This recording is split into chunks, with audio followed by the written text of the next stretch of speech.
On occasion, when you're working on disc brakes, you'll come across a caliper that does not have two bolts holding it in place. As you can see here, the bottom one, it's a 14 millimeter hex head. But the top one, it appears, if you haven't seen it before, it appears to be rounded off. And it may feel like, with corrosion on it and some added debris and stuff, it may feel like it's got some rounded off hex heads, and you may think somebody did some damage on it on the previous brake job, if it had one. So after you get a wire brush, go ahead and scrape it off real good, and you can clearly see it's just going to be a rounded pin. And you're thinking, well, how in the world is that going to come off? What we're going to do is just go ahead and completely pull out the bottom 14 millimeter hex head bolt where it's threaded. We'll pull it out, take a hammer and tap this up, and it's going to pivot. And we'll take a look at that now.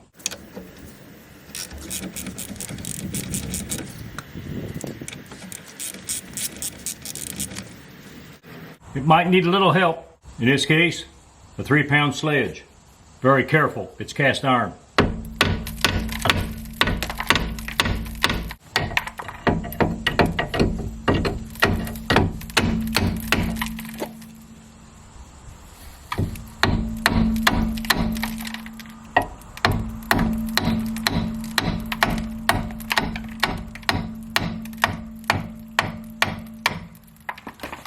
The idea is this caliper will pivot up high enough to replace the pads if you're going to, and even clear the rotor if you're going to swap out the rotor.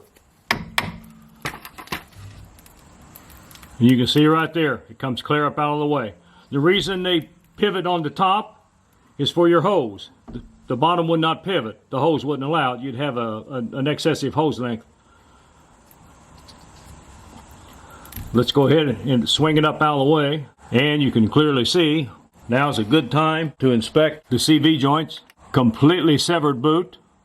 All the grease is thrown out and had been out for quite some time because nothing is fresh here.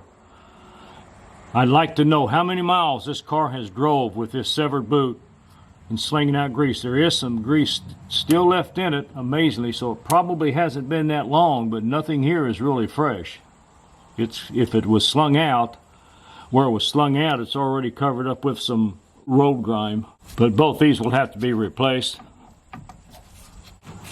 The left side, it's just like this. It's completely severed in half. Had the boot stayed intact, this joint would run practically forever. But what happens is the rubber boots fail on them. Very important inspection. When you're doing your brakes or you have it done, go ahead and check these boots. Go ahead and get it up and get it in neutral where you can rotate it. And when it starts, if you detect or if you can see where it's starting to crack, go ahead and replace the boots. They can cut these bands off and put the boot on.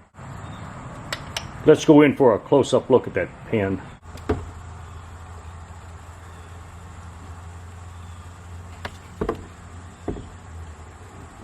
You can see where it wrinkles the rubber protective boot in here, just to keep road grime out of the pivot point.